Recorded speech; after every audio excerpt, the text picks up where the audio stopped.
The morning air in San Diego was crisp as Detective Maria Rodriguez pulled into the parking lot of the Veterans Affairs office. She had been working fraud cases for 8 years, but stolen valor cases always left a bitter taste in her mouth. Today's target was Sarah Mitchell, a 32-year-old woman who had been claiming to be a former Navy SEAL to gain benefits and recognition she didn't deserve. The tip had come from Tom Bradley, a legitimate SEAL veteran who worked at the VA office. He had grown suspicious when Sarah submitted paperwork claiming service dates that didn't match any records he could find. Her story had holes, he said, and she couldn't answer basic questions about SEAL training that any real operator would know instantly. Rodriguez straightened her badge and walked toward the building. These cases were usually straightforward. Fake warriors typically crumbled under the slightest pressure, their lies unraveling like cheap rope. She expected this to be another quick confession and an easy arrest. Inside the VA office, Sarah Mitchell sat quietly in the waiting area. She was average height with short brown hair and calm green eyes that seemed to take in everything around her without appearing to stare. She wore simple jeans and a black sweater, nothing that screamed military background. But Rodriguez had learned not to judge by appearances. Some of the most decorated veterans looked like accountants in civilian clothes. Ms. Mitchell, Rodriguez approached with her identification ready. "I am Detective Rodriguez. I need to speak with you about some inconsistencies in your military service claims." Sarah looked up without surprise, as if she had been expecting this conversation. "Of course, Detective. How can I help you?" The calmness in her voice caught Rodriguez off guard. Most people facing fraud accusations showed some nervousness, even if they were innocent. Sarah's demeanor was almost eerily peaceful. "We've received reports that you've been claiming to be a former Navy SEAL," Rodriguez continued, settling into the chair across from Sarah. "The problem is, we can't find any records of your service. No training records, no deployment logs, nothing that would verify your claims." Sarah nodded slowly. "I understand your confusion, Detective. The nature of my service makes verification complicated." "Complicated how?" Rodriguez pulled out her notepad. "Here we go," she thought. Time for the elaborate story that would explain away all the missing evidence. "I'm not at liberty to discuss the specifics," Sarah replied. "But I can tell you that my service record is classified at levels that wouldn't be accessible through normal channels." Rodriguez had heard variations of this excuse dozens of times. "Ms. Mitchell, I've investigated many stolen valor cases. People claim their records are classified, that they were part of secret missions, that their service was so sensitive that even the military doesn't acknowledge it. But the truth is, if you really serve as a SEAL, there would be some record of it somewhere." "You're absolutely right about most cases," Sarah agreed. "And I don't expect you to take my word for it. May I make a phone call?" The request surprised Rodriguez. Usually, when confronted, fake veterans either became angry and defensive or immediately broke down and confessed. Sarah's calm cooperation was unusual. "You're not under arrest yet," Rodriguez said. "But this conversation is heading in that direction unless you can provide some proof of your claims." Sarah reached in her purse and pulled out an old cell phone. Not a smartphone, but one of those basic flip phones that looked like it was from the early 2000s. She dialed a long number from memory and waited. "This is Mitchell," she said when someone answered. "I need verification of my service record. Badge number 7749 Alpha." She listened for a moment, then handed the phone to Rodriguez. "Someone wants to speak with you." Rodriguez took the phone skeptically. "This is Detective Rodriguez, San Diego Police Department." The voice that came through the phone was deep, authoritative, and carried the crisp pronunciation of someone accustomed to giving orders. "Detective, this is Admiral Robert Hayes, Naval Special Warfare Command. To whom am I speaking exactly?" Rodriguez felt her confidence waver slightly. The voice sounded authentic, but she had learned to be suspicious of everything in these cases. "I'm investigating claims made by Sarah Mitchell regarding her military service. She claims to be a former Navy SEAL, but we can't find any records." "I see," Admiral Hayes replied. "Detective, I'm going to ask you to step carefully here. Ms. Mitchell's service record involves classification levels that extend far beyond normal military documentation. Are you in a secure location where we can speak freely?" I'm in a public VA office, Rodriguez answered. Then, I can only tell you this much over an unsecured line. Sarah Mitchell's service is legitimate, and her records are classified for reasons involving ongoing national security operations. If you need further verification, you'll need to contact my office through official channels and undergo a security clearance review. Rodriguez felt the ground shifting beneath her feet. Either this was an elaborate scam involving multiple people, or she was dealing with something far more complex than a simple stolen valor case. Admiral, can you verify any specifics about her service? Rodriguez asked. Not over this line, Hayes replied firmly. But I can tell you that questioning her legitimacy in a public setting could compromise operations that are still active. I'm going to recommend that you handle this matter with extreme discretion. The line went dead. Rodriguez stared at the phone for a moment before handing it back to Sarah.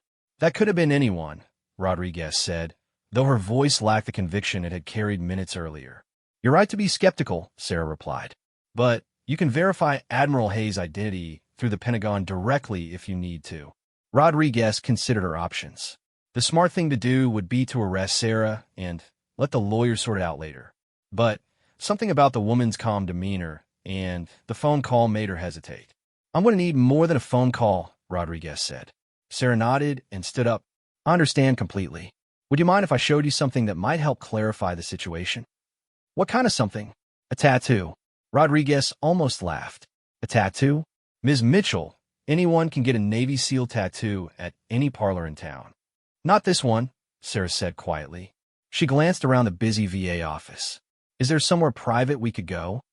Against her better judgment, Rodriguez found herself nodding. She led Sarah to a small conference room that was used for private consultations with veterans. Once they were alone with the door closed, Sarah began to roll up the sleeve on her left arm. Detective, what you're about to see is classified information. I'm showing it to you because I believe you're trustworthy, but I need your word that you won't discuss it with anyone except through proper official channels. Rodriguez wanted to say that she couldn't promise anything until she knew what she was looking at, but something in Sarah's tone made her nod agreement. Sarah pushed her sleeve up past her elbow, revealing a tattoo that made Rodriguez's breath catch in her throat. It wasn't the typical SEAL trident that she had seen on other veterans. Instead, it was an intricate design that combined elements she didn't recognize. A trident, yes, but surrounded by symbols that looked like they belonged to different branches of the military and others that she couldn't identify at all. But it wasn't the design that shocked Rodriguez. It was the quality and age of the tattoo. This wasn't something someone had gotten yesterday to support a fake story. The ink had the faded, settled look of something that had been there for years, and the artistry was far beyond what she typically saw. I don't understand, Rodriguez said. The symbols represent different phases of training and different units, Sarah explained, rolling her sleeve back down. Most of it I still can't discuss, even with you. But the tattoo itself is registered in a database that's maintained by Special Operations Command. Each one is unique and corresponds to specific operations and clearance levels. Rodriguez felt like she was in over her head. Ms. Mitchell, I don't know what to make of this. If what you're telling me is true, then why are there no records of your service? There are records, Sarah said. They're just not where you've been looking. My service involved programs that don't officially exist, units that are never acknowledged, operations that are classified so far above normal military levels that most people in the Pentagon don't even know they happened. That's impossible, Rodriguez protested. The military keeps records of everything. Not everything, Sarah replied. Some things are too sensitive for normal record keeping. Some operations are so classified that acknowledging they happened would put lives at risk and compromise ongoing missions. Rodriguez sat back in her chair, trying to process what she was hearing. Every instinct told her this was an elaborate lie, but the phone call from the Admiral and the tattoo made her doubt her initial assessment. Let's say I believe you, Rodriguez said. Why are you trying to get benefits through the VA if your service was so secret? Because I was wounded in the line of duty, and I deserve the medical care I was promised, Sarah answered simply.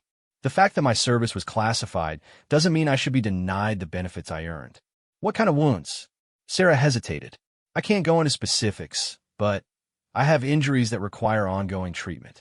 Physical and psychological trauma from operations that officially never happened. Rodriguez looked at Sarah more carefully. Now that she was paying attention, she could see subtle signs she had missed before. The way Sarah held her left shoulder slightly higher than her right, as if protecting an old injury. The barely visible scar that disappeared into her hairline above her left ear. The controlled way she moved, like someone who had learned to manage chronic pain. Ms. Mitchell, I don't know what to do with this information, Rodriguez admitted.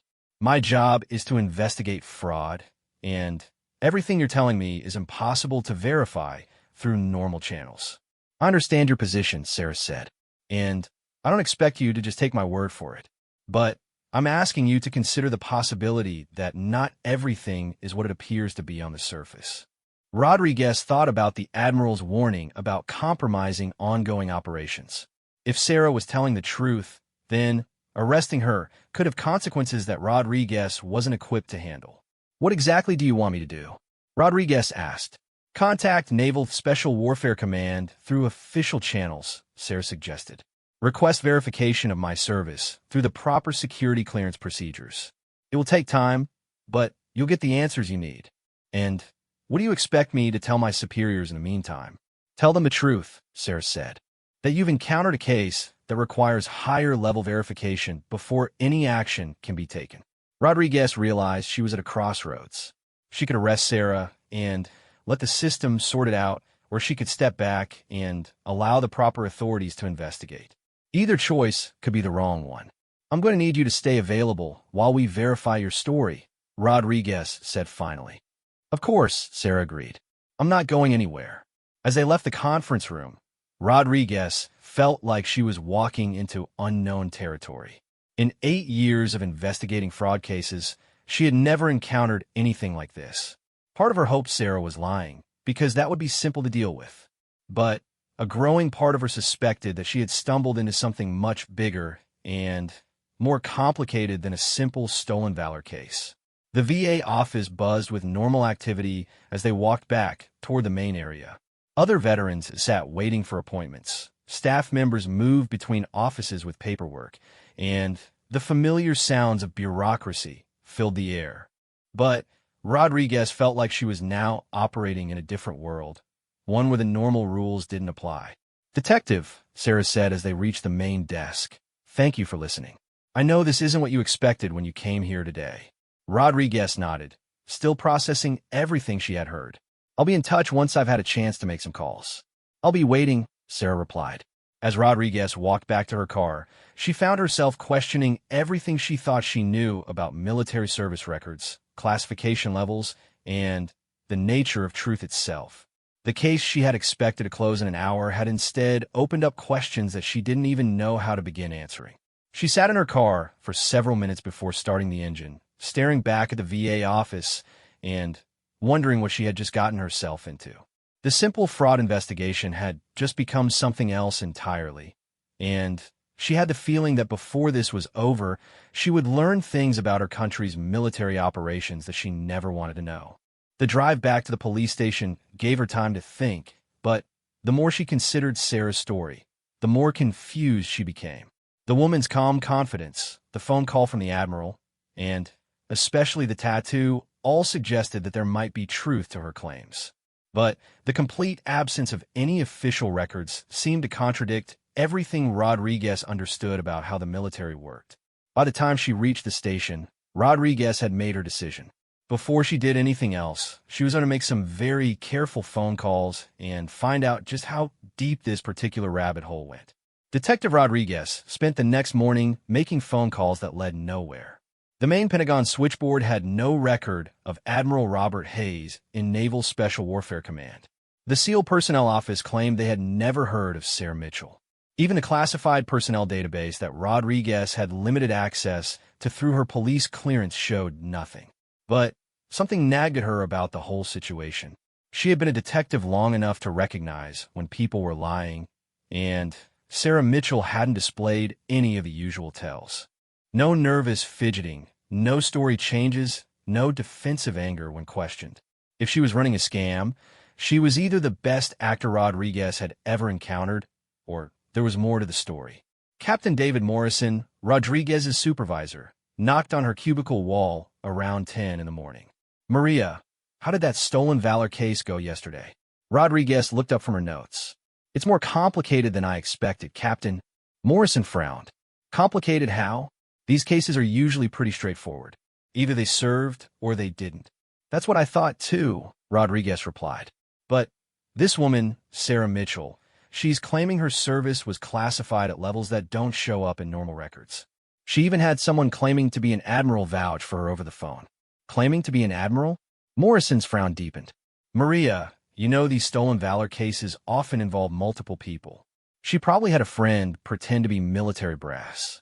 Did you arrest her?" "Not yet," Rodriguez admitted. "Something about the whole thing felt off. I want to do a little more verification before I make the arrest." Morrison sat down in the chair beside Rodriguez's desk. "Maria, I appreciate thoroughness, but we can't let these cases drag on. The longer we wait, the more time she has to destroy evidence or disappear." "What exactly made you hesitate?" Rodriguez hesitated herself, unsure how to explain her instincts about Sarah without sounding naive. "She showed me a tattoo that looked very authentic. Not like something you get at a local parlor to support a fake story."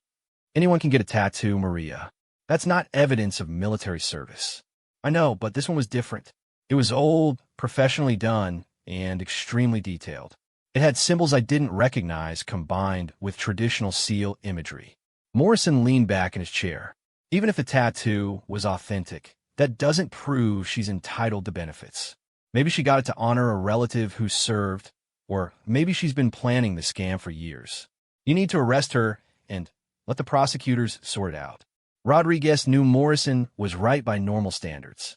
She had enough evidence to make an arrest, and the burden of proof would shift to Sarah to prove her claims in court.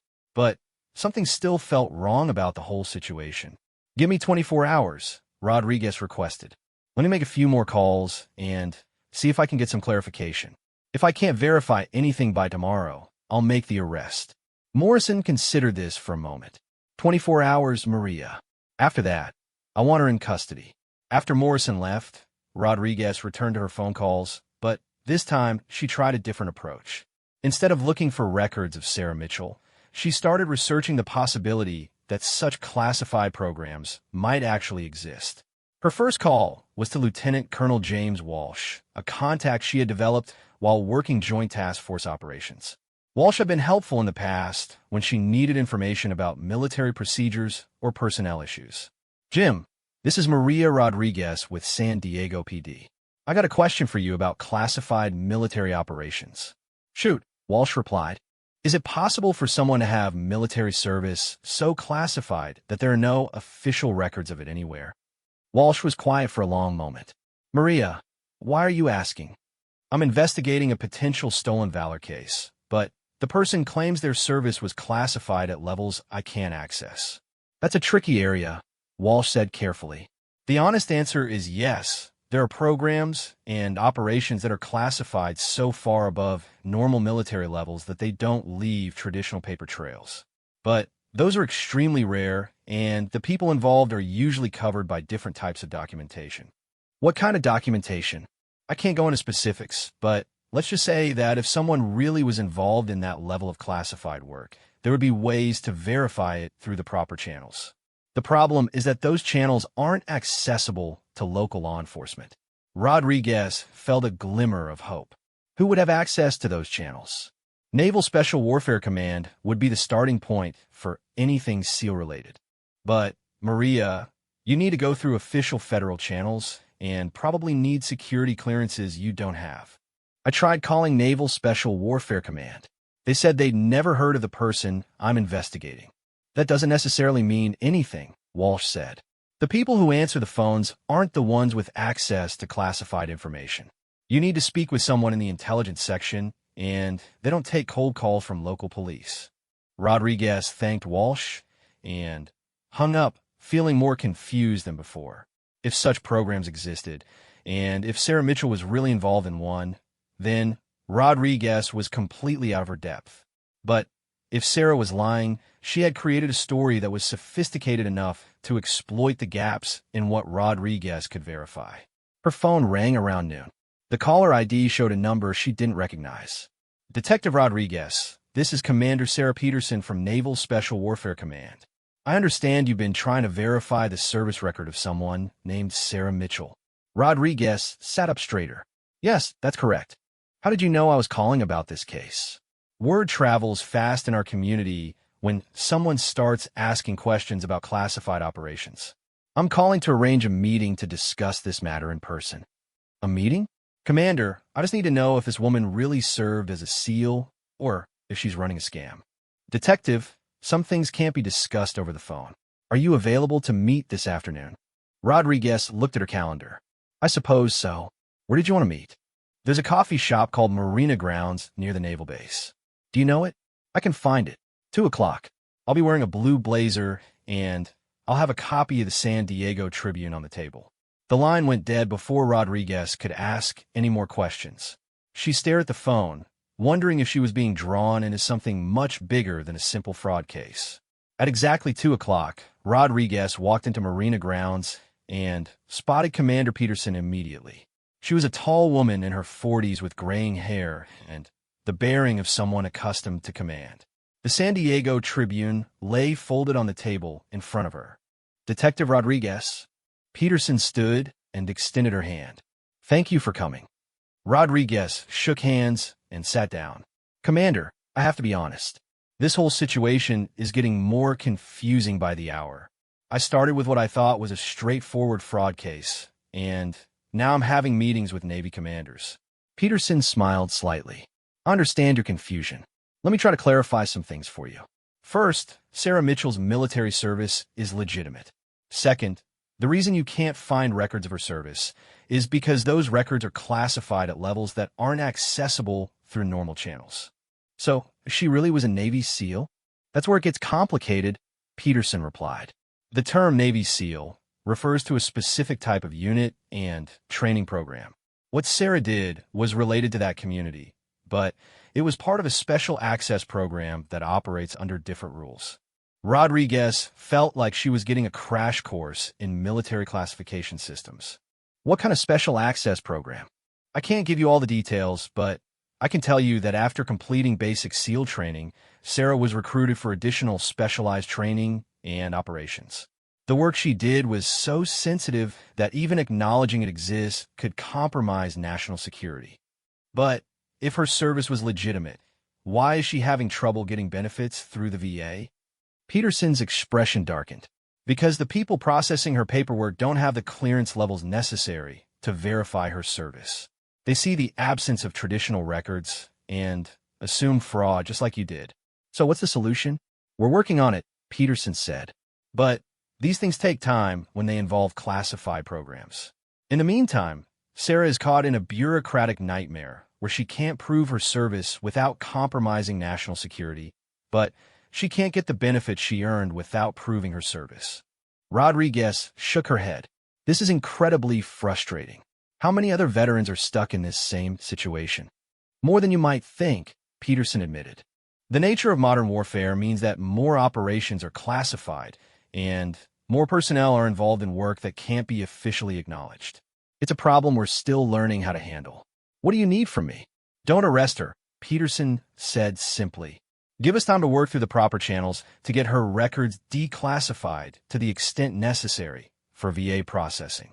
It might take a few weeks, but we can resolve this. Rodriguez considered this request. Commander, I'm a local police detective.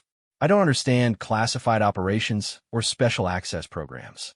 All I know is that someone reported possible fraud, and I'm supposed to investigate it. And you did investigate it, Peterson pointed out.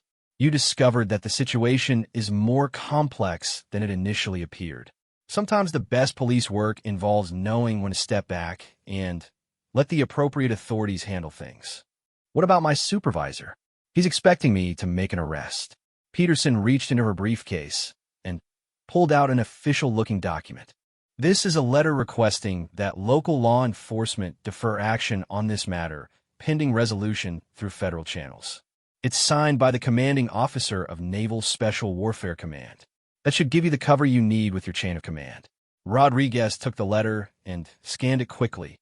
It looked official with appropriate seals and signatures, but she was learning not to trust appearances in this case.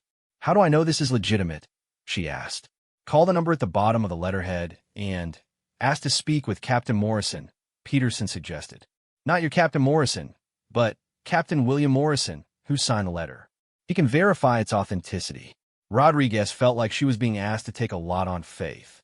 "Commander, I appreciate the explanation, but I'm still having trouble understanding why all of this is necessary. If Sarah Mitchell really served in these classified programs, why can't someone just say so officially and solve the problem?" "Because acknowledging that these programs exist, even in general terms, provides information that hostile intelligence services can use to piece together larger pictures," Peterson explained. "Every detail we confirm or deny gives our enemies data points they can use to understand our capabilities and methods. So Sarah is stuck because protecting national security is more important than getting her the benefits she earned?" Peterson nodded grimly. "Unfortunately, that's often how it works. The people who serve in the most dangerous and sensitive roles often end up making the biggest sacrifices, not just during their service, but afterward as well." Rodriguez thought about Sarah's calm demeanor during their interview the previous day.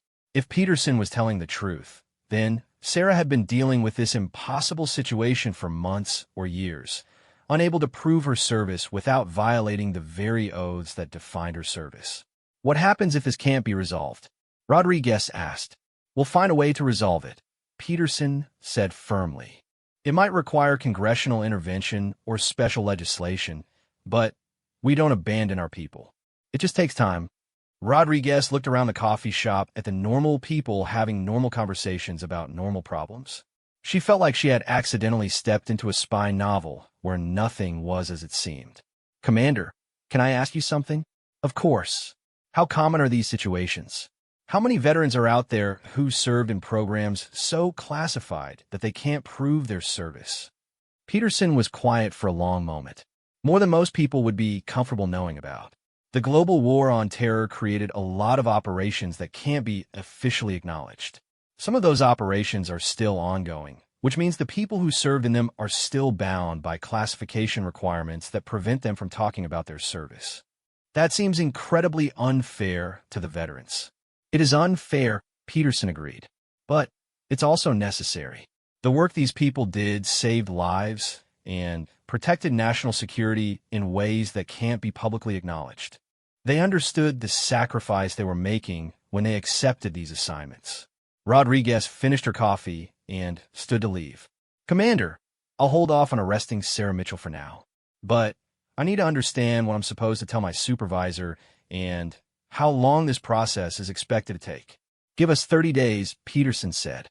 "We should have some kind of resolution by then, even if it's not perfect. And the letter I gave you should satisfy your supervisor's immediate concerns." As Rodriguez drove back to the police station, she reflected on how much her understanding of military service had changed in just 2 days.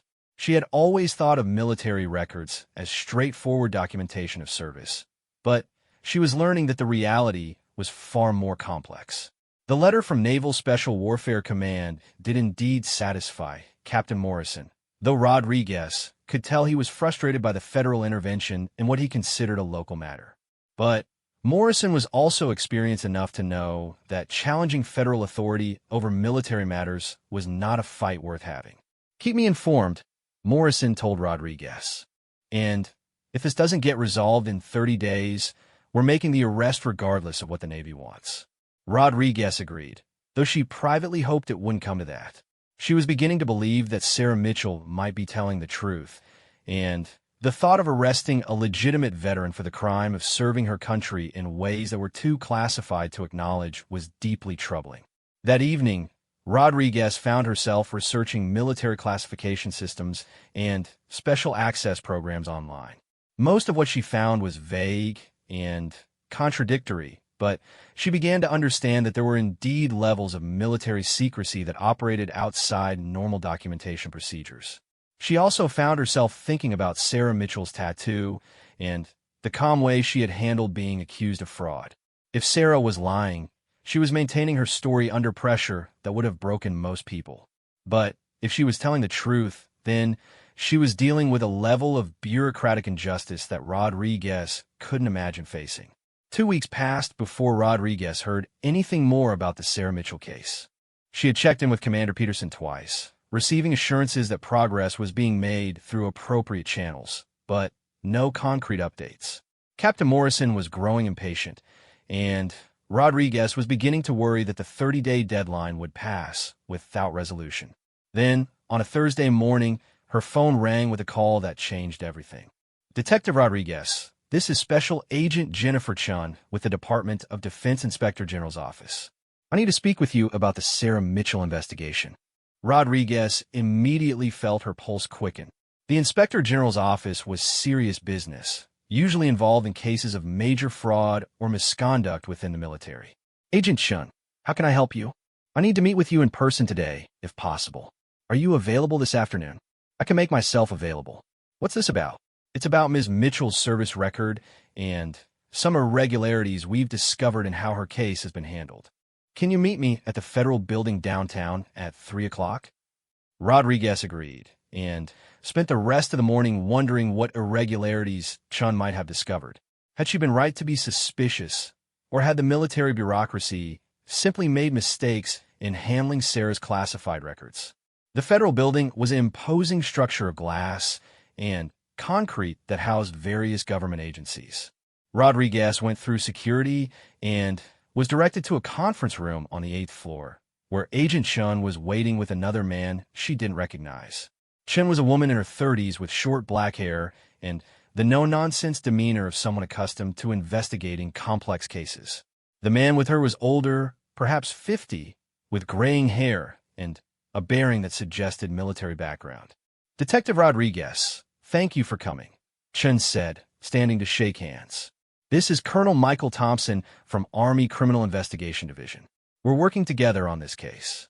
Rodriguez sat down, noting that both Chun and Thompson looked serious. Agent Chun, I have to admit, I'm confused about why the Inspector General's office is involved in what started as a simple stolen valor case. That's exactly what we need to talk to you about, Chun replied, opening a thick file folder. Detective, what I'm about to tell you is classified information. You'll need to sign a non-disclosure agreement before we can proceed. Rodriguez felt like she was falling down a rabbit hole that kept getting deeper. What kind of classified information?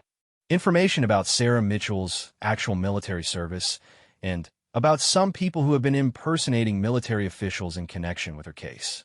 Thompson slid a document across the table. Detective, this NDA is standard procedure when civilian law enforcement encounters cases involving special access programs. It protects both national security interests and your own legal position.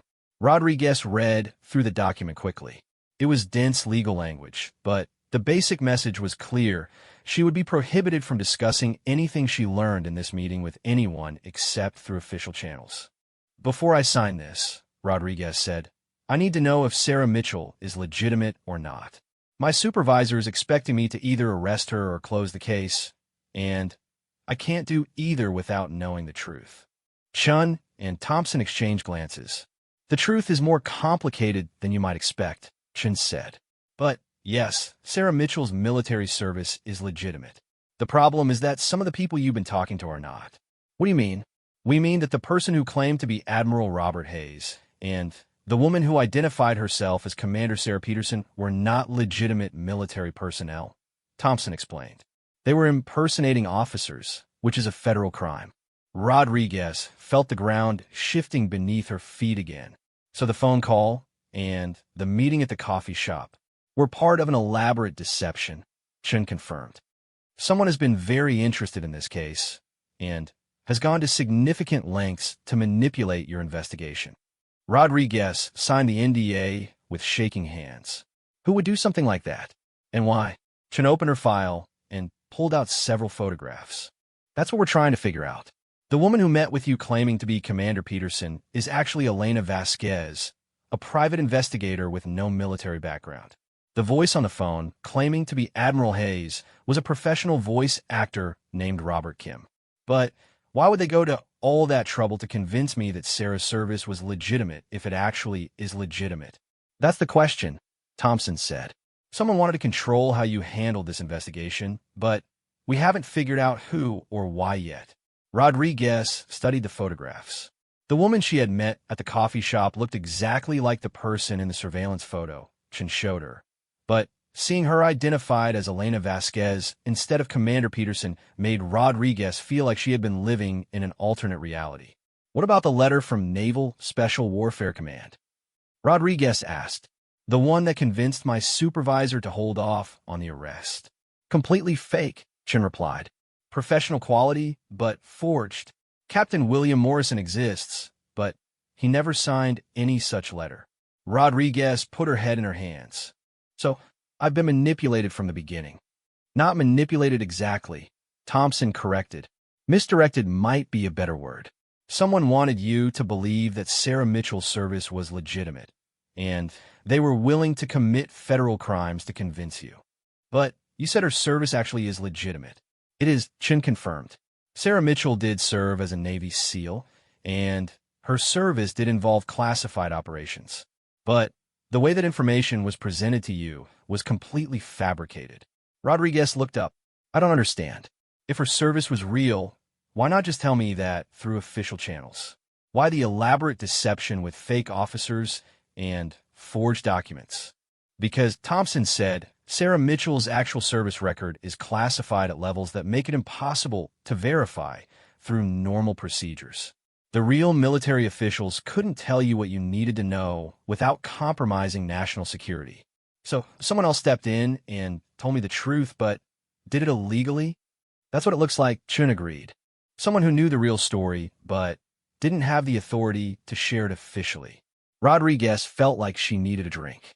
Who would have access to that kind of classified information, but not the authority to share it? That's what we're investigating, Thompson replied. It could be someone currently in the military who's frustrated by Sarah's situation. It could be someone who served with her and feels obligated to help. Or it could be Sarah herself, using intermediaries to manipulate the investigation. Do you think Sarah knows about the fake officers? Chin shrugged. We haven't questioned her about it yet. We want to talk to you first and understand exactly what happened during your investigation. Rodriguez walked Chun and Thompson through the entire investigation from the beginning, including every conversation and meeting. They took detailed notes and asked clarifying questions about timing and specific statements that had been made. Detective, Chin said when Rodriguez finished her account, we need you to arrange another meeting with Sarah Mitchell. We want to be present when you question her about the people who claimed to be military officers. Are you planning to arrest her? That depends on what we learn, Thompson replied. If she was involved in the impersonation scheme, then yes. If she was just the beneficiary of someone else's illegal actions, then probably not. Rodriguez scheduled the meeting for the following day at the police station. She spent that evening trying to process everything she had learned and wondering how many other layers of deception might still be waiting to be uncovered. The next morning, Sarah Mitchell arrived at the police station at exactly the appointed time. She looked calm and composed, just as she had during their first meeting at the VA office. Rodriguez met her at the front desk and escorted her to the same interview room where they had discussed the case weeks earlier. Ms. Mitchell, Rodriguez began, I have some questions about people you may have connected me with during my investigation. Of course, Sarah replied. How can I help? Agent Chun and Colonel Thompson entered the room, showing their credentials and introducing themselves. Sarah's expression didn't change, but Rodriguez noticed that her posture became slightly more rigid. Ms. Mitchell, Chun said, we need to ask you about Admiral Robert Hayes and Commander Sarah Peterson. I'm not sure what you mean, Sarah replied carefully. Thompson placed the photographs of Elena Vasquez and a picture of Robert Kim on the table. These are the people who impersonated military officers during Detective Rodriguez's investigation of your case. Do you recognize them? Sarah looked at the photographs for a long moment, her face showing no expression. No, I don't recognize either of them. Ms. Mitchell, Chun pressed, Someone with access to classified information about your service arranged for these people to convince Detective Rodriguez that your military record was legitimate. If you weren't involved in that arrangement, then who was? I honestly don't know, Sarah said. Detective Rodriguez told me she needed to verify my service through official channels. I assumed she had done so. Rodriguez studied Sarah's face, looking for signs of deception. She had learned to be suspicious of everything in this case, but Sarah's confusion seemed genuine. Sarah, Rodriguez said, when you made that phone call at the VA office, who were you really calling? I called a number I was given during my debriefing when I left the service, Sarah replied. I was told it was for emergency verification of my record if I ever needed it. Who gave you the number? My commanding officer at the time. I can't give you his name because it's classified, but he told me the number would connect me with someone who could verify my service if necessary. Chun and Thompson exchanged glances. Ms. Mitchell, do you still have that number? Sarah nodded and pulled out the same old flip phone Rodriguez remembered from their first meeting. She scrolled through the contacts and showed them a number listed simply as verify. Thompson wrote down the number. When was the last time you used this number before calling it during Detective Rodriguez's investigation? I never used it before, Sarah admitted. This was the first time I needed verification. So you don't know who actually answered when you called? I assumed it was whoever my commanding officer had arranged to handle verification requests. The person who answered seemed to know about my service and was able to connect Detective Rodriguez with someone claiming to be an admiral. Chun leaned forward. Ms. Mitchell, I need to ask you directly. Did you arrange for anyone to impersonate military officers in order to support your benefit claims? Absolutely not, Sarah said firmly. I would never do anything to dishonor the uniform or compromise military protocols. Rodriguez believed her. Sarah's reaction to the suggestion that she might have participated in impersonating officers showed the first real emotion she had displayed during either interview. Ms. Mitchell, Thompson said, we're going to need to trace that phone number and find out who's been operating this verification service. Are you willing to cooperate with that investigation? Of course, Sarah replied. I want to know who's been using my case for whatever purpose they had in mind. After Sarah left, Chun, Thompson, and Rodriguez discussed what they had learned. Sarah's story was consistent, and her reaction to learning about the impersonation seemed genuine. But someone with detailed knowledge of her classified service had gone to extraordinary lengths to manipulate the investigation. What's your gut feeling about her? Chun asked Rodriguez. I think she's telling the truth, Rodriguez replied. She seems as surprised as anyone to learn about the fake officers. But someone knew enough about her service to create convincing impersonations, Thompson pointed out. That kind of detailed knowledge suggests either current military access or personal connection to her case. Chun nodded. We're going to trace the phone number and see where it leads. In the meantime, Detective Rodriguez, what's the status of the stolen valor investigation? Rodriguez realized that all of the evidence supported Sarah's claims, even though the way that evidence had been presented was completely fraudulent. Based on what I know now, there's no basis for stolen valor charges. Her service appears to be legitimate, regardless of how I learned about it. Then, I suggest you close the case, Thompson said. Let us handle the investigation into who's been impersonating officers and why.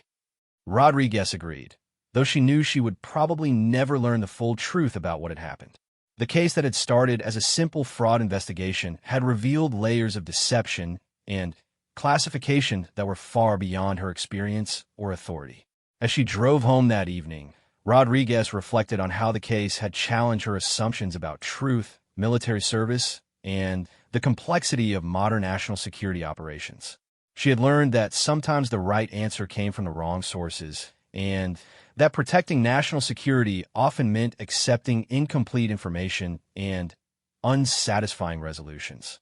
The phone number Sarah Mitchell had provided led Agent Chun and Colonel Thompson into an investigation that would take them deep into the shadowy world of retired military personnel who had served in the most classified operations of the global war on terror. 3 days after their interview with Sarah, Chun received a call that would break the case open. Agent Chun, this is NSA analyst David Park. I've been tracking the phone number you flagged in connection with the Mitchell investigation. You're going to want to hear what I found. Chun was in her office at the federal building, working through a stack of files related to other cases. What did you discover, Mr. Park? The number routes through multiple proxy servers and encrypted channels before terminating at a secure facility in Virginia. The facility is registered to something called the Veterans Advocacy Foundation, but when I dug deeper, I found connections to several retired special operations personnel. What kind of connections? The foundation was established 3 years ago by a man named Marcus Webb. Webb is a retired Navy SEAL who served in many of the same classified operations as Sarah Mitchell. According to his service record, he was actually her team leader on several missions. Chun felt pieces of the puzzle starting to click into place.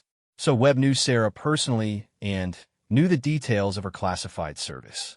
It gets more interesting, Park continued. The Veterans Advocacy Foundation has been providing unauthorized verification services for dozens of veterans whose service records are classified. They've been doing it for free, and they've been breaking federal law every time they impersonate military officials. Why would they take that risk? For what I can tell, frustration with the system. These veterans served in operations that can't be acknowledged, and when they apply for benefits or try to prove their service for employment purposes, they get caught in bureaucratic nightmares. Webb and his associates have been trying to help them by providing unofficial verification. Chun realized this was much bigger than just Sarah Mitchell's case. How many veterans are we talking about? At least 50 that I've identified so far, possibly more. Webb's foundation has been operating a shadow verification system for classified veterans for 3 years. And they've been impersonating officers the whole time. It appears so. They have a whole network of people who can play different military roles depending on what a particular case requires. Professional voice actors, former military personnel willing to pose as current officers, even people who can forge official documents. Chin thanked Park and immediately called Thompson to brief him on the developments. An hour later, they were driving toward Virginia to interview Marcus Webb and shut down his unauthorized operation. The Veterans Advocacy Foundation occupied a small office building in Arlington, not far from the Pentagon. The building was unremarkable, housing various small businesses and professional services.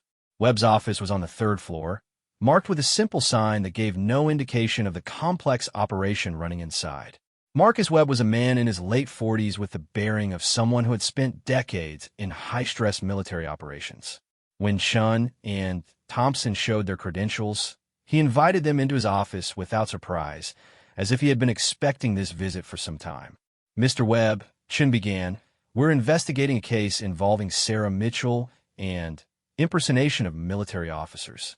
We believe your organization was involved. Webb nodded calmly. I've been waiting for this conversation for 3 years.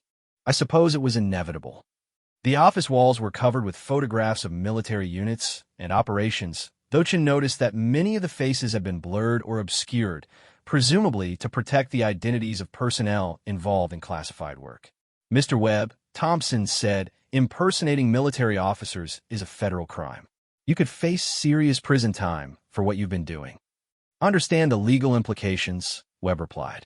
But I also understand the human cost of abandoning veterans who serve their country in ways that can't be officially acknowledged. Chin pulled out her notepad. Tell us about Sarah Mitchell's case specifically. Webb leaned back in his chair.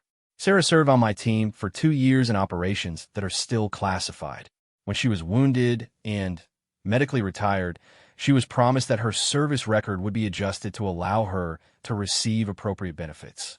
That was 3 years ago, and she's been fighting the VA bureaucracy ever since. But you decided to take matters into your own hands? I decided to help a fellow veteran who was being failed by the system she had served faithfully, Webb corrected. When Detective Rodriguez started investigating Sarah for stolen valor, I knew she would never be able to verify Sarah's service through official channels. Thompson frowned. So you had Elena Vasquez pose as a Navy commander and had Robert Kim pose as an admiral? Elena is a former Army intelligence officer who understood the situation. Robert is a voice actor who happens to be the son of a Navy veteran. They both volunteered to help when I explained Sarah's situation. Mr. Webb, regardless of your motivations, you committed serious federal crimes. You impersonated military officers and forged official documents. Webb's expression hardened. Colonel Thompson, with respect, Have you ever served in classified operations? I've held security clearances, but no, not at the level you're talking about. Then you don't understand what it's like to serve your country in operations that officially never happened, to be wounded in service that can't be acknowledged, and then to be denied the benefits you were promised because bureaucrats don't have the clearance to verify your service. Chun could see the passion in Webb's voice, but she also knew that good intentions didn't excuse criminal behavior. Mr. Webb, how many other cases has your foundation handled? 63 veterans over 3 years, Webb said without hesitation. All of them served in operations that are classified at levels that prevent normal benefit processing. All of them were being failed by a system that couldn't accommodate the reality of modern military service. And you helped all of them by impersonating officers. We helped them by providing the verification they needed to get the benefits they earned. Yes, we had to work outside official channels because the official channels don't work for these cases. Thompson pulled out a legal pad. Mr. Webb, I need you to provide us with the names of all the veterans your organization has assisted and all the personnel involved in providing false verification. Webb was quiet for a long moment. Before I do that, I need you to understand something. These veterans trusted us to help them when no one else would. If I give you their names and you prosecute them for accepting our help, you'll be victimizing them twice. We're not interested in prosecuting the veterans, Chin assured him. We're focused on the people who committed crimes in the process of helping them. That would be me and about a dozen volunteers, Webb said. All of us are former military personnel who couldn't stand watching our brothers and sisters get screwed by bureaucracy. Chun looked around the office again, noting the modest furnishings and the absence of any signs of personal profit. Mr. Webb, did you or your organization receive any payment for these services? Nothing beyond what it cost to maintain the office and communication systems, Webb replied. This was never about money. It was about taking care of our own when the official system failed. Over the next 2 hours, Webb provided detailed information about his organization's operations. The scope was broader than Chun had initially realized. The Veterans Advocacy Foundation had developed sophisticated procedures for researching veterans' actual service records, creating believable verification scenarios, and connecting veterans with the benefits they deserved.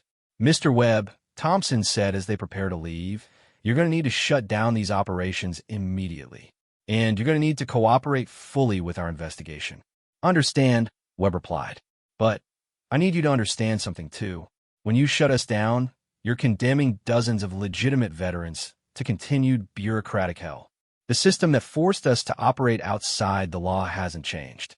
Chun felt conflicted as they left Webb's office. The man was clearly a criminal who had repeatedly broken federal law, but his crimes had been committed in service of veterans who were genuinely being failed by the system.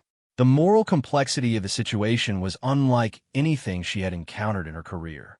What do you think? Thompson asked as they drove back toward Washington. I think Webb is going to prison, but I also think he's right about the system being broken, Chun replied. These veterans shouldn't need to rely on criminal organizations to verify their service. That's not our problem to solve, Thompson pointed out. Our job is to enforce the law, not to fix military bureaucracy. Chun knew Thompson was right, but she also knew that prosecuting Webb and his volunteers wouldn't address the underlying issues that had created the situation in the first place. That evening, Chun found herself researching the legal framework around classified military service and veteran benefits. What she discovered was a system that had been designed for conventional military service and had never been properly adapted for the realities of modern special operations. Veterans who serve in acknowledged units could easily verify their service through standard military records. But veterans who served in special access programs often found themselves in bureaucratic limbo, unable to prove service that officially never happened and unable to access benefits they had legitimately earned. Webb's foundation had identified this gap and filled it illegally, but effectively. The veterans they had helped were legitimate, their service was real, and their need for benefits was genuine. The only problem was that the official system couldn't accommodate their situations. Chun realized that prosecuting Webb might be legally necessary, but it wouldn't solve the underlying problem. In fact, it might make things worse by eliminating the only unofficial mechanism that was helping these veterans navigate an impossible bureaucratic maze. The next morning, Chen called a meeting with her supervisor to discuss the broader implications of the case. She explained Webb's operation and the systematic problems it had been designed to address. Agent Chen, her supervisor, said, "I understand the complexity of the situation, but Webb and his associates committed serious crimes. We can't ignore that because their motives were good." "I agree that they need to be prosecuted," Chen replied. "But I think we also need to bring this to the attention of congressional oversight committees. This case reveals serious gaps in how the military and VA handle classified service records. That's outside our jurisdiction," her supervisor pointed out. "Our job is to investigate crimes, not to reform military policy." Chen knew her supervisor was right, but she also felt a responsibility to ensure that the broader issues revealed by Webb's operation didn't get lost in the focus on criminal prosecution. She spent the rest of the day documenting everything they had learned about the Veterans Advocacy Foundation and the systemic problems it had been addressing. Even if her agency couldn't solve the underlying issues, she wanted to make sure the information was available for others who might have the authority to address them. The case had started as an investigation into impersonation of military officers, but it had revealed much deeper problems with how the government treated veterans of its most sensitive operations. Webb and his volunteers would face justice for their crimes, but the veterans they had been trying to help would still be caught in the same bureaucratic nightmare that had driven Webb to break the law in the first place. 6 months after Detective Rodriguez first walked into the VA office to arrest Sarah Mitchell for stolen valor, she found herself testifying before a congressional subcommittee about the systemic failures that had made Marcus Webb's illegal operation seem necessary to so many desperate veterans. The hearing room was packed with veterans advocates, military officials, and congressional staff members who had been following the case since news of Webb's Veterans Advocacy Foundation had become public. Rodriguez had never expected that a simple fraud investigation would eventually lead her to Capitol Hill. But the case had exposed problems too large for any single law enforcement agency to address. Detective Rodriguez, Congressman Michael Porter, the subcommittee chairman, addressed her from the panel. "Can you describe for the committee what initially brought Sarah Mitchell to your attention?" Rodriguez looked at the microphone in front of her, still somewhat uncomfortable with the formal setting. "Congressman Porter, we received a tip from a VA employee who suspected Ms. Mitchell of claiming military service she hadn't performed. It seemed like a straightforward stolen valor case at first. But it wasn't straightforward, was it?" "No, sir, it wasn't. Ms. Mitchell's service was legitimate, but it was classified at levels that made verification through normal channels impossible. This led to a situation where she appeared to be committing fraud when she was actually trying to access benefits she had legitimately earned." Congressman Porter nodded and referred to his notes.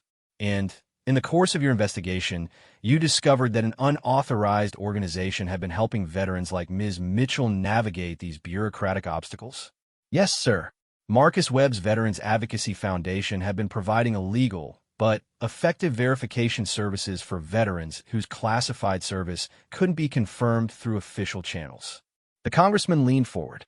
"Detective, in your professional opinion, was Mr. Webb's organization filling a genuine gap in government services?" Rodriguez had thought about this question many times over the past 6 months. "Yes, sir, I believe it was. The veterans they helped were legitimate, but they were caught in a system that couldn't accommodate the reality of their service." Across the hearing room, Sarah Mitchell sat in the gallery with other veterans who had been helped by Webb's organization. She had become something of an unofficial spokesperson for the group, testifying at multiple hearings about the bureaucratic obstacles faced by veterans of classified operations. The previous month, Marcus Webb had been sentenced to 18 months in federal prison for his crimes, despite widespread support from the veterans community and even some sympathy from the judge who sentenced him. In his final statement before sentencing, Webb had said he would do the same thing again if it meant helping veterans access the benefits they had earned. Detective Rodriguez, Congressman Porter continued, "What happened to Ms. Mitchell's case specifically?" "Her benefits were eventually approved through a special congressional review process that was established partly in response to this case. But That process took almost a year to complete, and it required significant congressional intervention. And how many other veterans are potentially affected by similar issues? Rodriguez deferred to the expert witnesses who had testified earlier in the day. Military officials had estimated that several hundred veterans of classified operations were potentially caught in similar bureaucratic situations, unable to verify service that officially never happened. After Rodriguez finished her testimony, she was approached by Sarah Mitchell in the hallway outside the hearing room. "Detective," Sarah said, extending her hand, "I wanted to thank you for how you handled my case.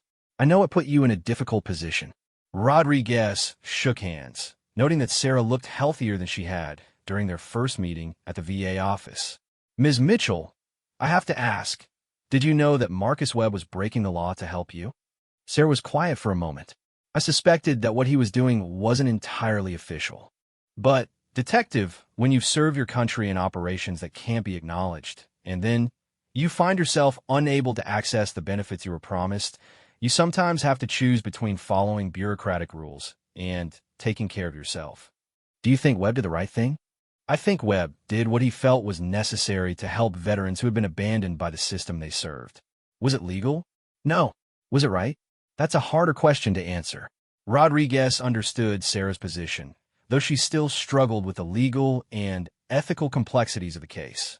Law enforcement officers were trained to see things in terms of legal and illegal, but this case had shown her that sometimes the law and justice didn't align perfectly. The hearing continued for 2 more days, with testimony from military officials, veterans advocates, and experts on classification systems.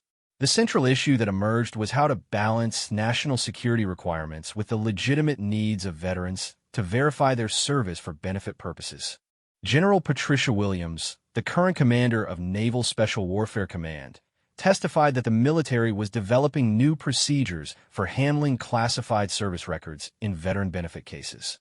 The procedures would allow for limited declassification of service information specifically for VA processing, while maintaining the security of operational details.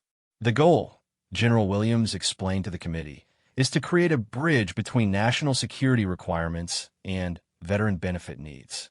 Veterans shouldn't have to choose between protecting classified information and accessing the benefits they earned. Dr. Michael Chun from the Department of Veterans Affairs described the bureaucratic challenges from the agency's perspective.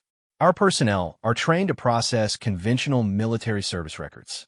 When veterans present cases involving special access programs or other highly classified service, our standard procedures don't work.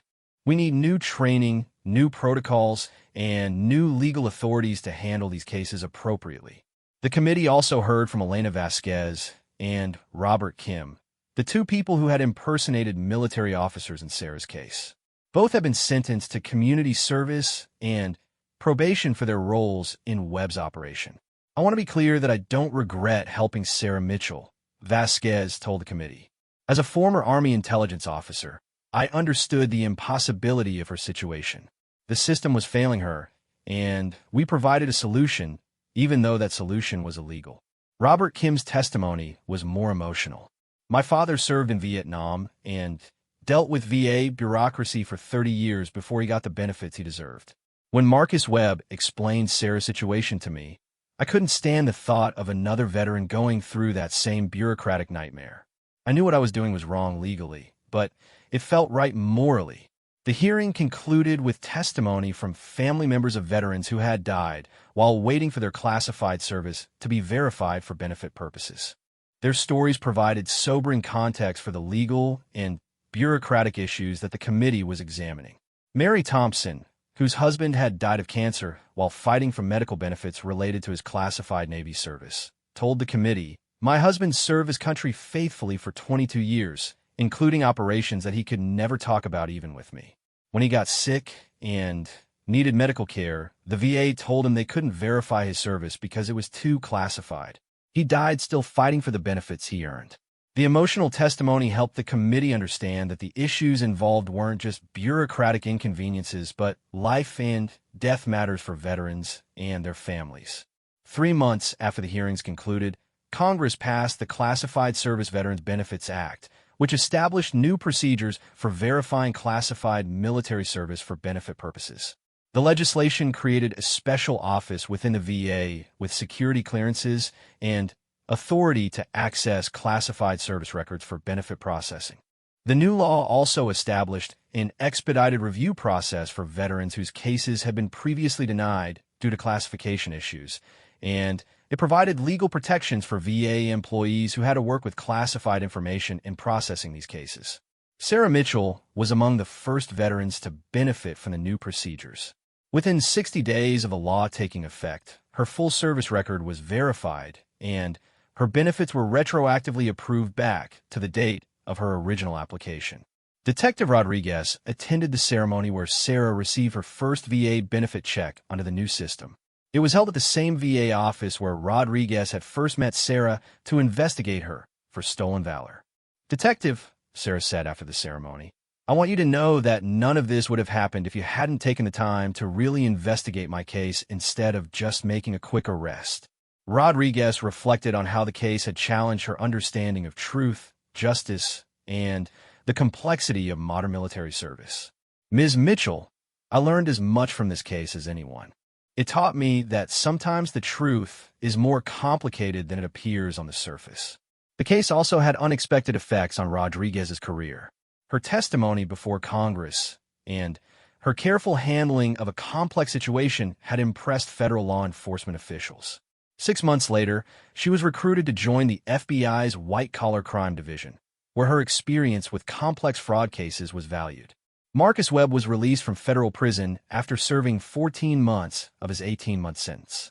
Upon his release, he was hired as a consultant by the new VA office created by the Classified Service Veterans Benefits Act, helping to develop procedures for verifying classified service records. "The irony isn't lost on me," Webb said in an interview after starting his new position. "I went to prison for doing illegally what the government is now paying me to do legally. But the important thing is that veterans are finally getting the help they need."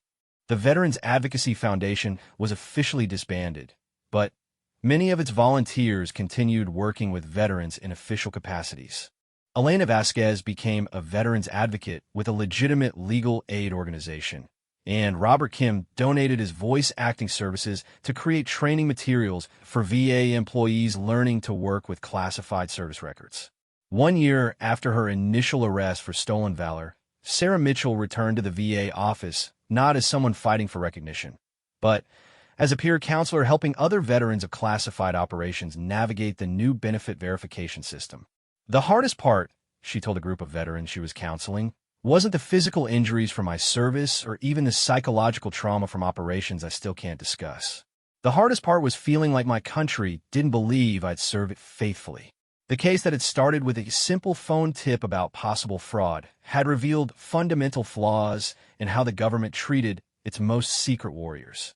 It had led to congressional hearings, new legislation, and systemic reforms that would help thousands of veterans access the benefits they had earned.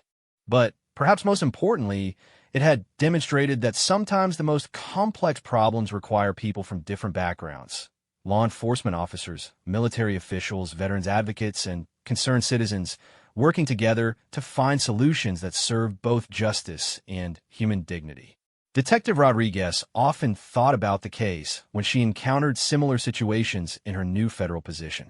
She had learned that truth wasn't always simple, that justice wasn't always straightforward, and that sometimes the most important work happened in the gray areas between what was legal and what was right.